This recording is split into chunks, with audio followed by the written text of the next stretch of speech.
Welcome to Healing Lives with Corey Gilbert, a podcast sponsored by the Healing Lives Center. Discover how to love and lead your family well and biblically. God created sex, marriage, and the family for our stewardship, growth, and benefit.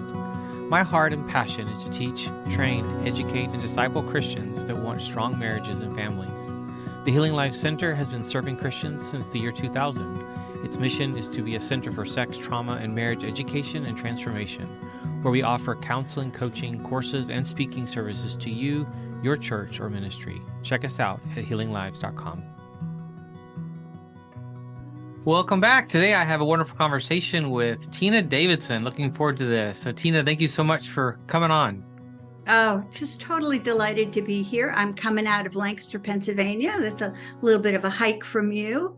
Yes. But the weather is gorgeous here. We had such a hot, yucky summer, and then suddenly it just became beautiful. So Nice. Nice. It's a beautiful area of the country for sure. We just got off a road trip, so see a whole bunch of the country. But right. It is. I think it's called the breadbasket sometimes. This area that's been farmed by the Amish.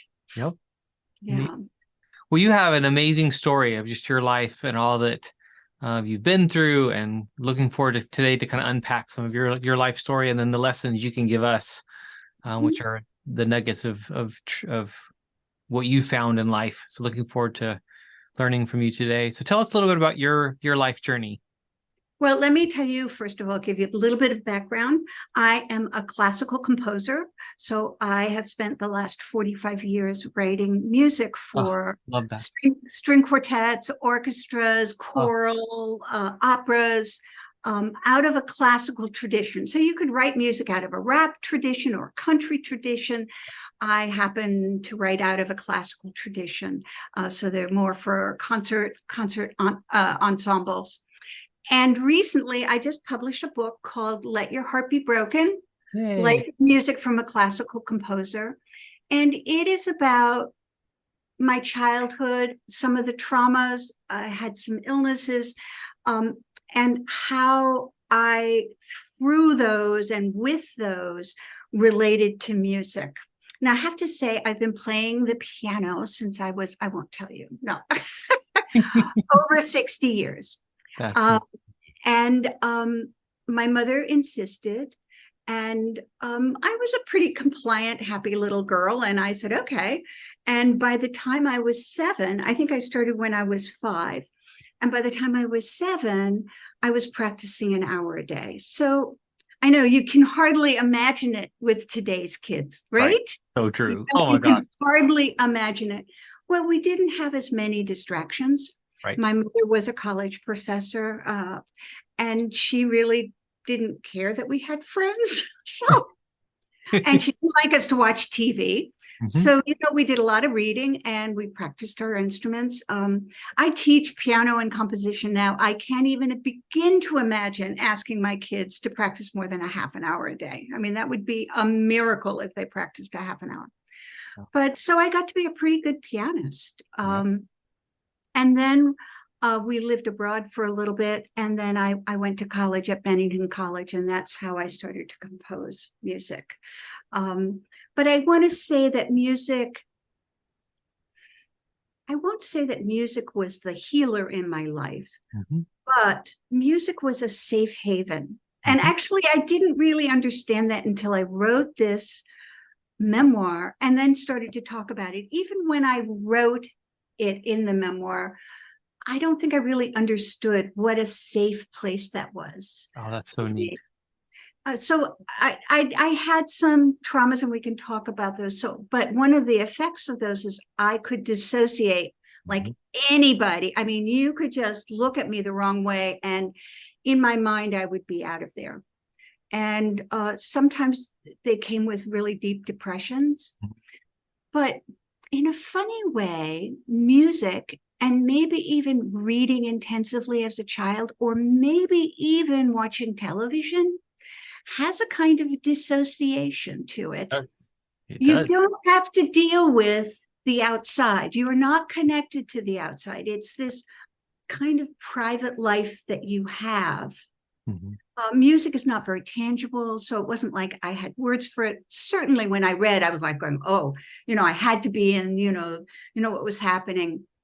But I do think in a funny way that those things like reading or music or even television watching, lots of television watching, game playing for younger kids now is a way of sort of not dealing with any of that, which can be very good and very bad. It depends upon the situation. If you have chaos around you, this might be a really good strategy. Mm-hmm. If you have things that you're not dealing with, it's not a good strategy. Yep. So just to prep, so I think, that was sort of my relationship with music, and it grew into a profession and into a voice for me. Mm-hmm.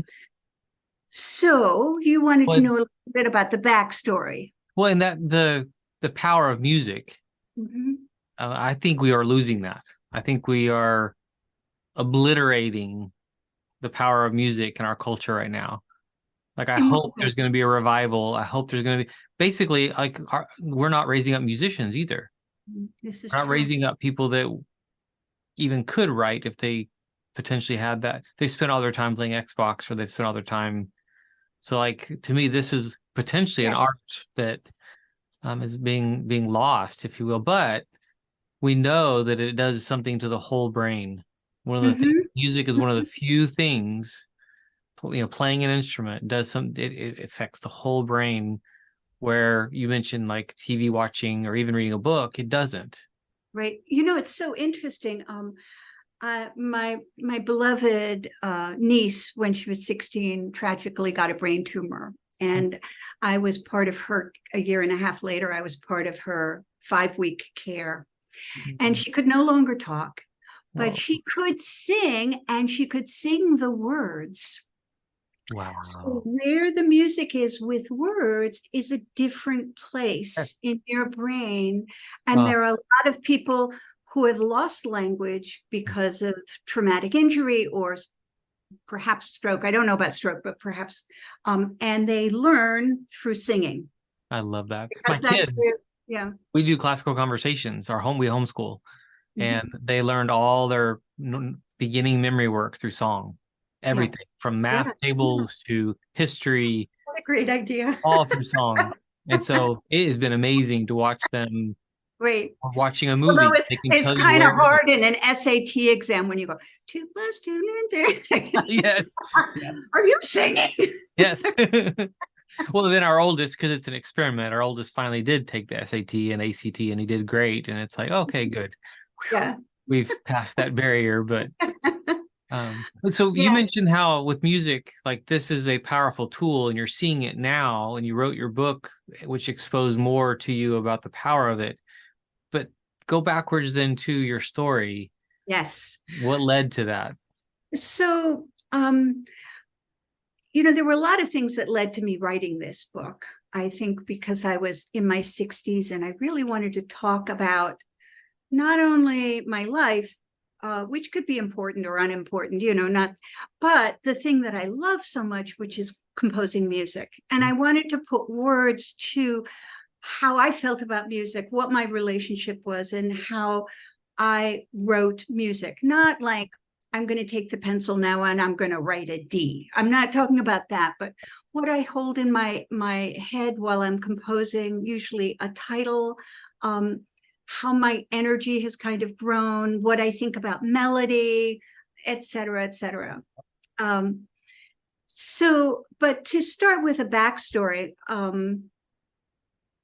when I was born in Sweden.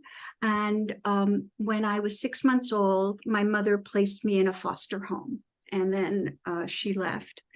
And I lived in this foster home. It was a wonderful foster home for 3 years, until I was 3.5. And I was the youngest of 3 boys. And of course, I was totally adored. My mother was Solveig, my father was Torsten, and my youngest brother was almost my age. So we actually, for 3 years, were brought up as twins. We slept in the same room, we were potty trained, and apparently I was the instigator. I led him into some very naughty things, but That's another story. So when I was 3.5, one day, a young woman came. She was an American professor from the United States, and she adopted me and took me back to America, where I soon, then she actually wasn't married at that point, and she got married, and I soon was the older sister of 5. But I always, and it's not that anybody treated me any differently. I mean, I knew I was adopted. It was never spoken about. I knew my mother didn't want to talk to me about it. Of course, I knew my brothers and sisters knew, and every once in a while they said, well, we don't have to obey you because you're adopted. You know how kids are, every once in a while, like once or twice that would come out. But I always felt like I was sort of outside of the family. They would talk about family relatives and, your grandfather, fought in the Revolutionary War. And I said, well, I know that it's not my grandfather, but I wish it was, So it was always that sense of not really belonging. And I think, and I don't think I'm unusual that kids who are adopted have this sort of secret, precarious sense of life. If I were given up at 6 months to live in a foster home and then adopted when I was 3.5, anything could happen. Maybe my birth parents would suddenly come. And, I had these very secret fears about this. And it was very clear my mother was not going to talk about it. So when I was 21, I happened to be back in Sweden. And I was taking care of a daughter of a family friend of mine, of our family. And I was there the whole summer. And just at the end, I waited to the last minute. I said, I think I'll go visit the adoption agency. So I called them up and they said, oh, and I always thought it was a Swedish girl. I was born in Sweden. I was adopted in Sweden. Yeah. And they said, oh, no, they never allow Swedish children to be adopted by non-Swedish citizens. They never allowed their children to be adopted outside of the country. They said, well, we don't have anything, but call us back just before you leave. So the day before I left on the flight, I called up and they said, oh my gosh, I'm so glad we have information, come down. And she was sitting there in this office and she had this piece of paper. She said, I'm reading a letter from your birth mother. And she asked me lots of questions about my life in America. And then she said, your birth mother is the woman that adopted you. Your adopted mother and your birth mother are the same.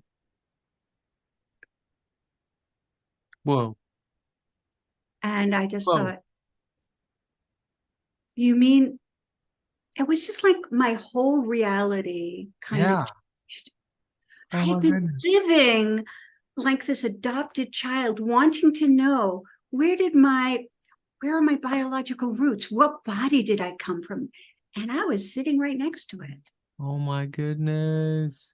Wow. Well, I went back and I would talk to my mother and she said, oh, she had this illegitimate child. She came up with a story. And I said, oh, well, that's great. Let's tell. I said, does Dad know, my stepfather? She goes, oh, no, nobody knows.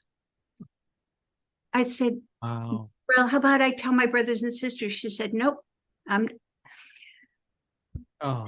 And it was a very, very hard time for our relationship for years after that.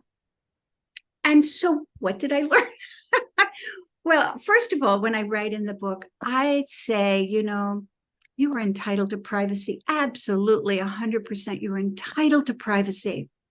But a secret that is about someone else can be extremely damaging. Doesn't mean that you tell everybody all your secrets. Right. Or even, you have to be very careful. It's sort of like AA.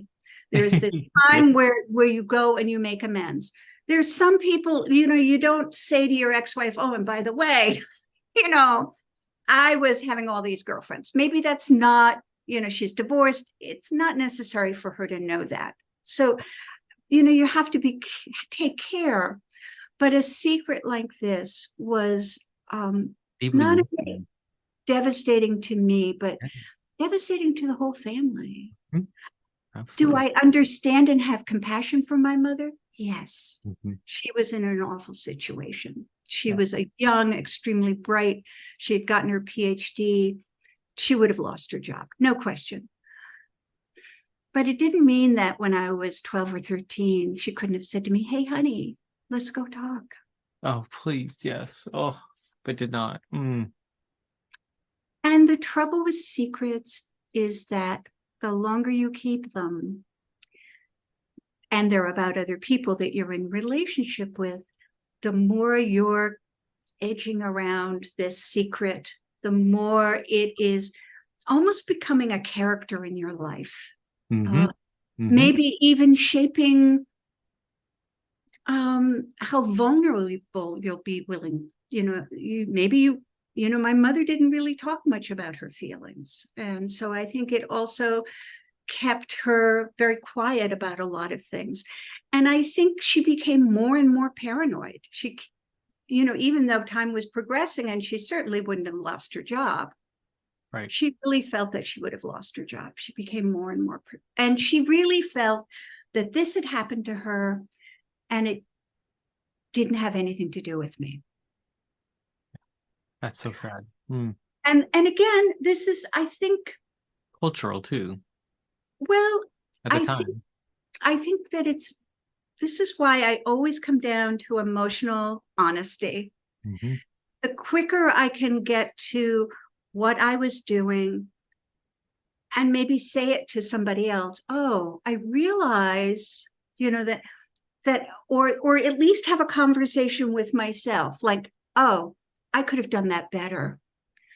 I really think that the secret in our family really became kind of a Frankenstein that was kind of smashing around. And I write about it in my book about, it's your own personal Frankenstein, and like just what you didn't want. Yep. So when my daughter was born, when I was about in my early 30s, and I was holding her, I thought, oh, look at this. I can package up all my upsets and traumas and put it in a beautiful little box for her, and put wrapping paper around it and put a beautiful bow, and I could just gift it to her. Oh.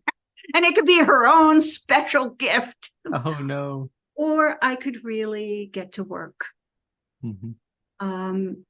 and try to be a better version of myself, less controlled by some of this trauma. I had pretty severe depressions at that point. Fortunately, they weren't clinical depressions. They were really trauma-induced. So I was very fortunate in that respect. So as I continued working really hard in therapy, the depressions really abated. And I would say by the time, by about 10 or 15 years after I really started working on it, I was completely, I have bad days occasionally, or I'm in a bad mood, but not that kind of depression, where sometimes I would just slip away for months. I wouldn't even have the depression would lessen, and I would feel like, oh, I'm awake. Where was I? Which was very disconcerting. Yes. But I really started to work hard on trying to understand myself. And then I started, oddly enough, putting that into my music. So you've been writing for years already. I had been writing for about 10 years before I started therapy. And that first 10 years, I have to say the music's a little bit disconnected.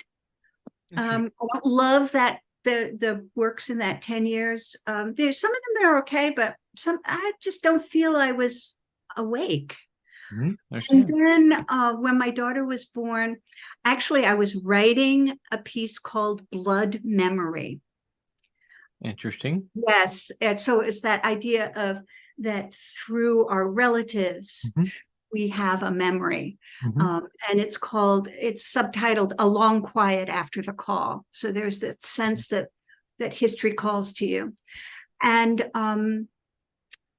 then I started really exploring my sense of trauma. I have a piece called Dark Child Sings, which is a cello quartet, which is sort of allowing my dark little girl or boy, I don't know what gender, it always feels like a little boy, to sing and to speak. Mm-hmm.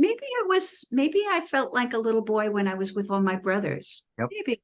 So I just thought too when you said that. I don't know. But there were so many pieces that I wasn't trying to write about them, but what the work I was doing and my creativity were like sort of all intertwined. So I would say that the second 10 years was really writing about myself as a young mother, as a woman, as coming out of this trauma. Oh, I have a piece called Transparent Victims, which is for multiple saxophones. And I think it was sort of that there are a lot of children out there that are victims, but nobody can see them as victims, so they're transparent. I have another piece called Requiem for Something Lost. So I was writing a lot about that. And as you can see, my titles were always very important to me. Mm-hmm. They have very evocative. And then at the end of that second decade of composing, I started really wanting to write music that was really more about my relationship to the outside world, or to the spiritual world, or to heaven, or I have a very sort of strong connection to what I think you'd call God. I don't call it God, but it's the other. Mm-hmm. It's the bigger thing. Mm-hmm. And so I started writing a lot of music about my relationship to that. I have a piece called Celestial Turnings. Oh, I have a piece called a string quartet called The Delight of Angels, because according to Christian and Jewish traditions, the angels would always dance continually dance in their joy of God.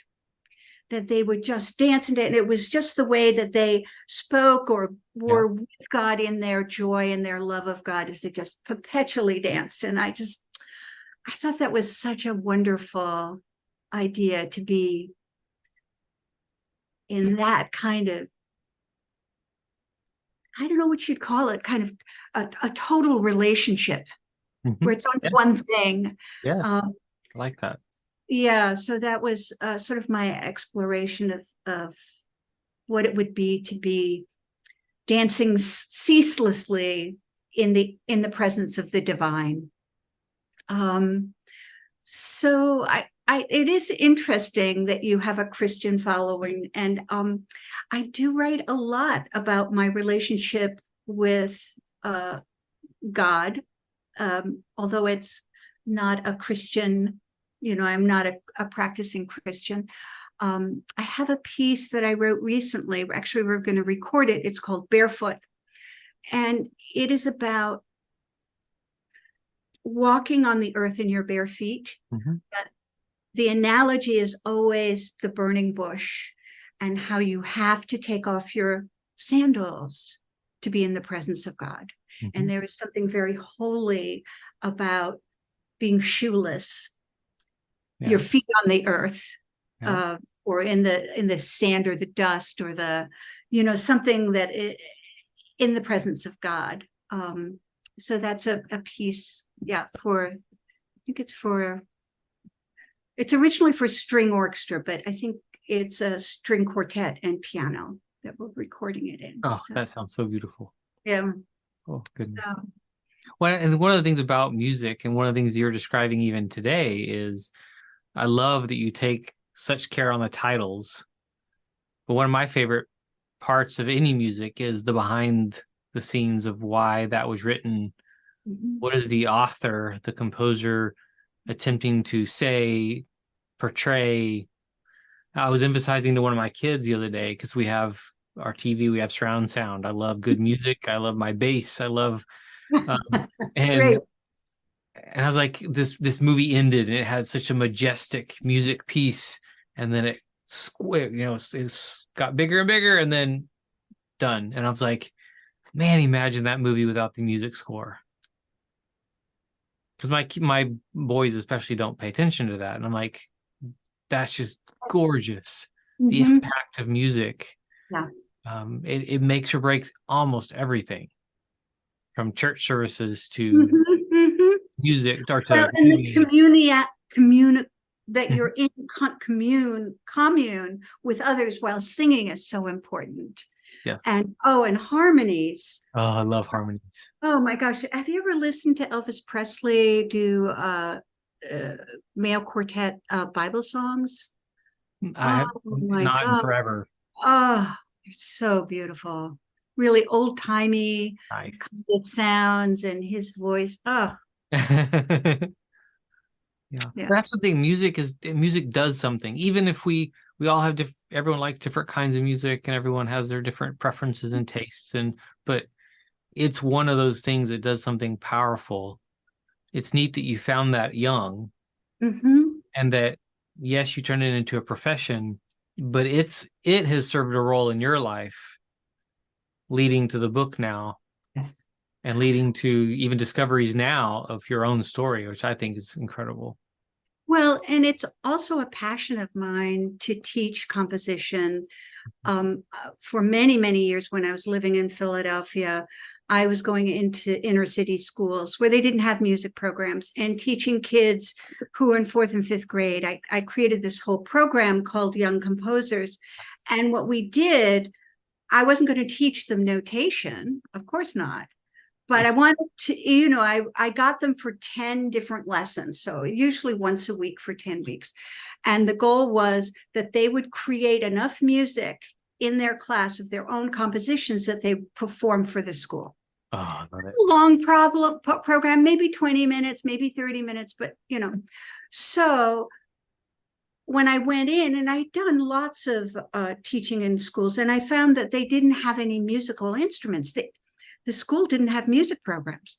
Yep. So then I said, okay, kids, what do you have at home that we can make instruments out of? They go, junk. I said, okay, bring in your junk. No glass, plastic, shoe boxes, cans. And, suddenly we made guitars out of shoe boxes. And then we glued cans together and they had a drum set. And then, they would have sort of pan flutes out of Coke bottles. And I said, okay, let's write music using graphic notation, which is how do you draw the sound?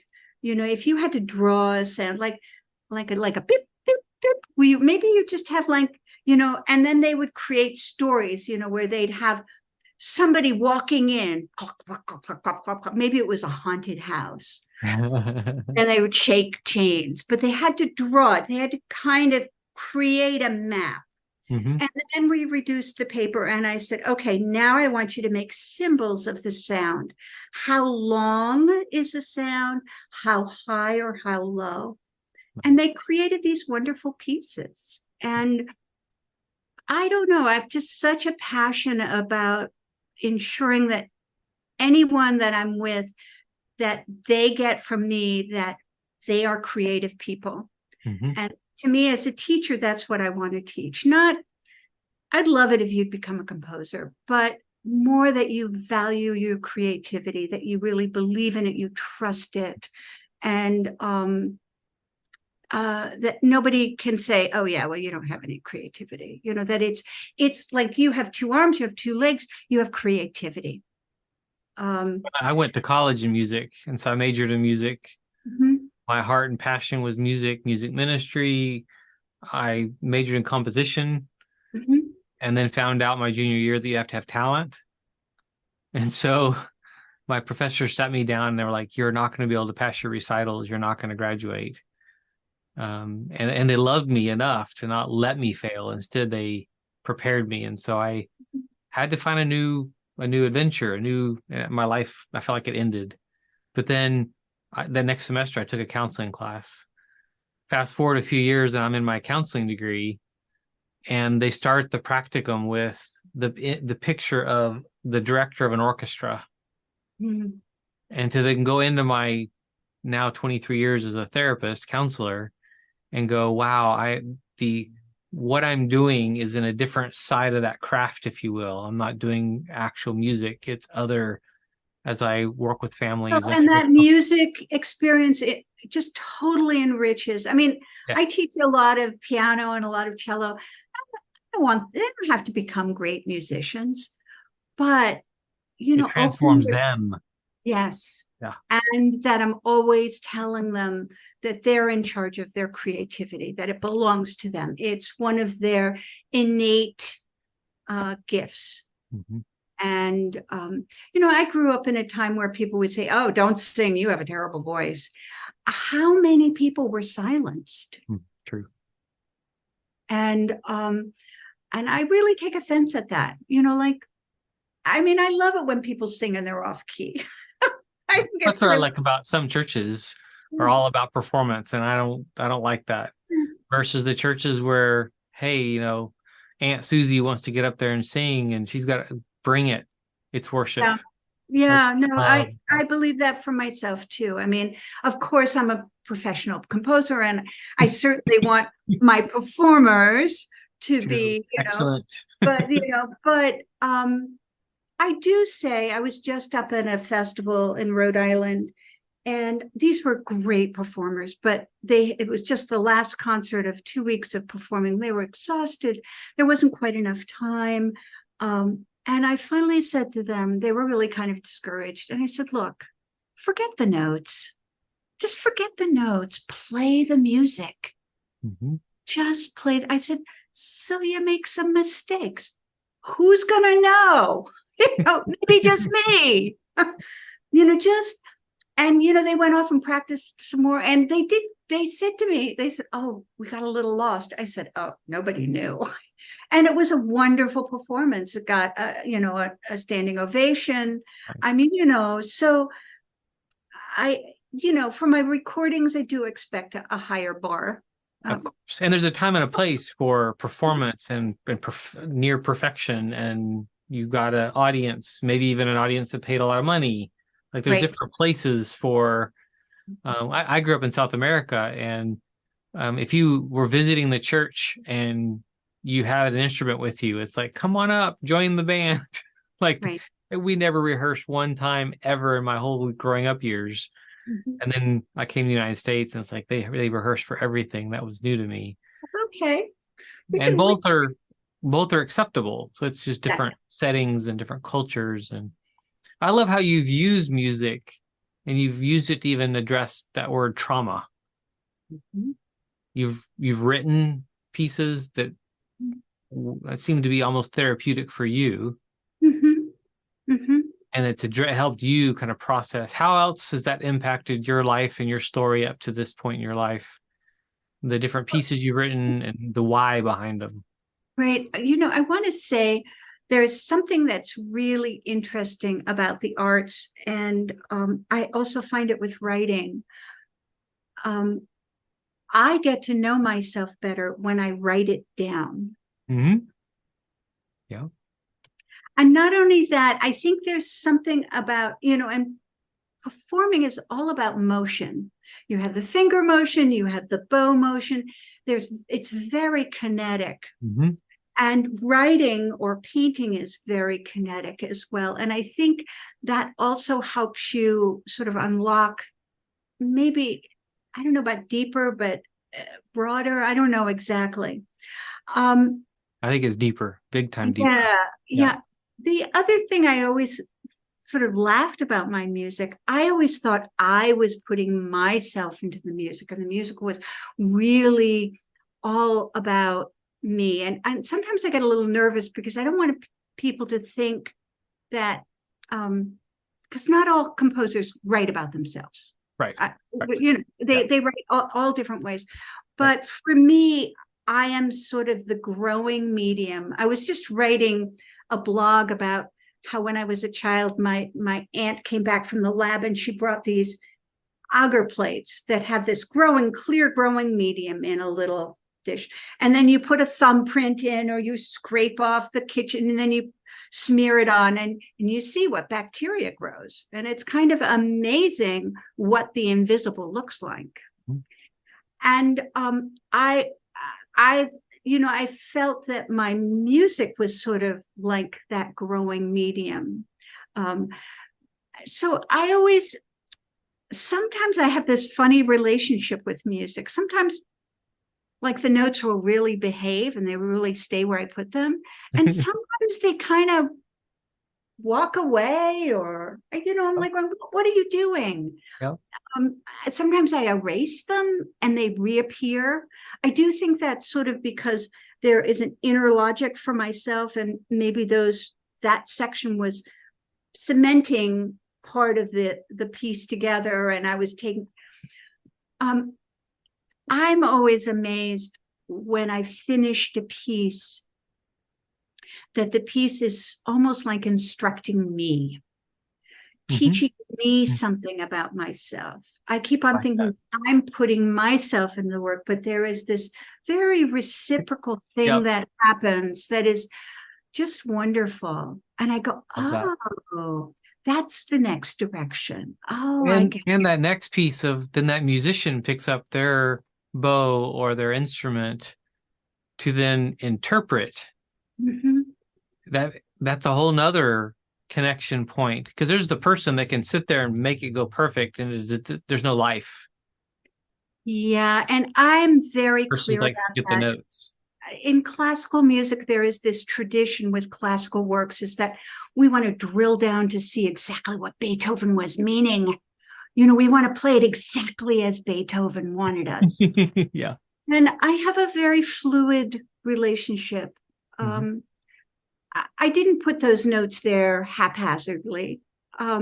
However, I know that when a performer plays that piece, they have to collaborate with it. It's I like that word. That's a great word, collaborate. Yeah. Yes, I like that. It's not like I made a suit of clothing and they're struggling to put it on. It's that it has to have enough give in it that they can put themselves in it and inhabit it and make it their own. Picture. That is such a neat picture.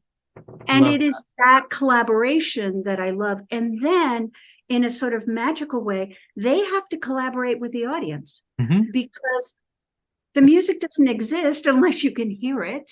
Yeah. And there is something about the performer and the listener.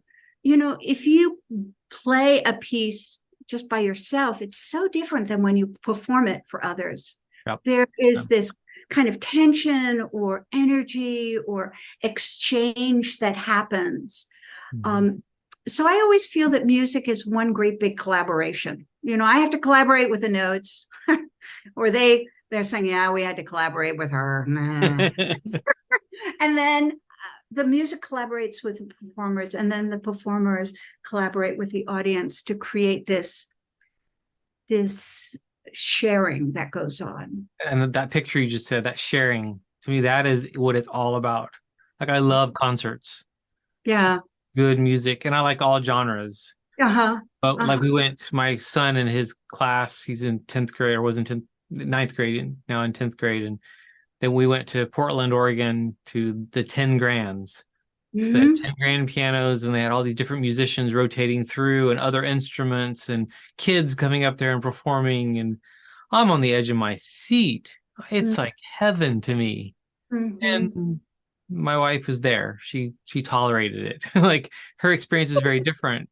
That's okay. Maybe she got 10 or 15 minutes of it. Yep. But the way they interpret whatever you get, it's fine by me. I'm in it for the long run. Yeah.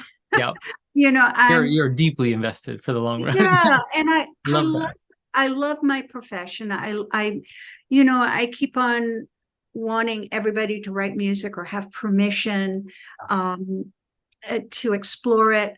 I remember years and years ago, I was a young student. I was in some sort of concert setting at some university, and there were these two old professors sitting in front of me. And this was just when computers were starting to become personal computers.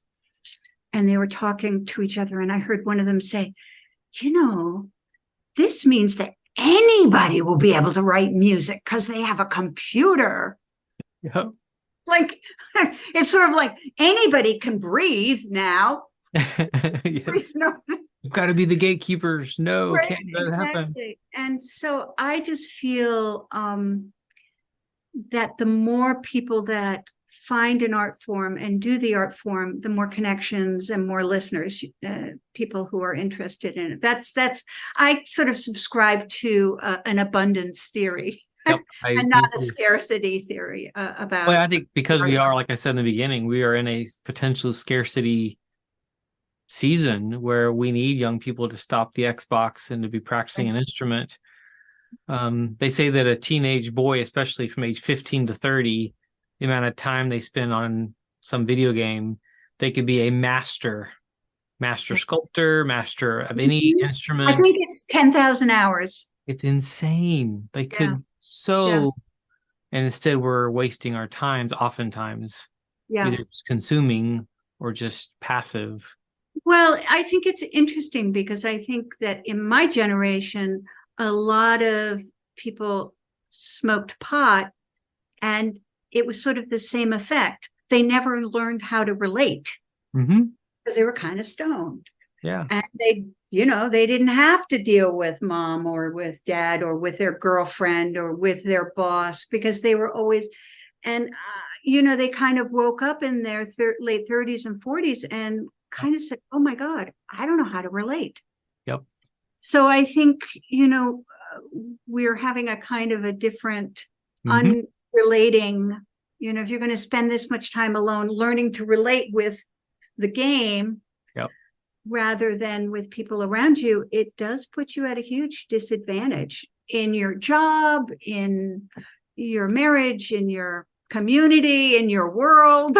Yeah. And the why behind what you're doing with your time, we have a limited amount of time. We do. So to steward that time, precious. It's very precious. If you have a family, what you do with your children. If you have a spouse, what you're doing with your spouse. Other people that you need to invest in, or others that need care, an aging parent, or like we have a limited amount of time. Our purpose is critical, which I mean, as a college professor, that's my heart, is helping my students find their purpose. Right. So some come in and they major in counseling psychology, and I help them through. Others, it's like, no, this is not for you. So let's help you figure out where. Just like I had professors that did that for me. That led to a different journey. And I love that you've also made the connection of your music to your own story, to really actually that word healing. Healing is a process, not healed, but healing. Oh my gosh, it's such a process. And a lot of times you work on something, you really get it down, you really figure it out. And that thing that you were working on just changes clothing and gets back in line and bugs you again. And it's like, I thought I learned, but it's part of this wonderful life that it's not a done deal. Which your website is tinadavidson.com. tinadavidson.com. tinadavidson.com. And you can access music and your books on Amazon as well, which is Let Your Heart Be Broken, Life and Music from a Classical Composer. Yes, and I'll show you that it's got a great cover. Oh, great cover. Love that. Really fun cover. So can I leave you with one thought? Sure, please. Okay. So I was asked by a podcaster to put down 10 things I wanted to teach, tell other people. And this is I put down 11. Oh, well, I never was always very good at following rules. So number 10 is, I like number 9. When blocked in your work, take a nap. Nice. The brain has an amazing ability to solve problems when left alone. Now, okay, that's practical. So number 10, share your joy. Communicate your love of work with others. Share rather than teach. motivate rather than lecture, include rather than talk to. Nice. Teaching implies a hierarchy. Sharing is between equals. So share your joy. Love that.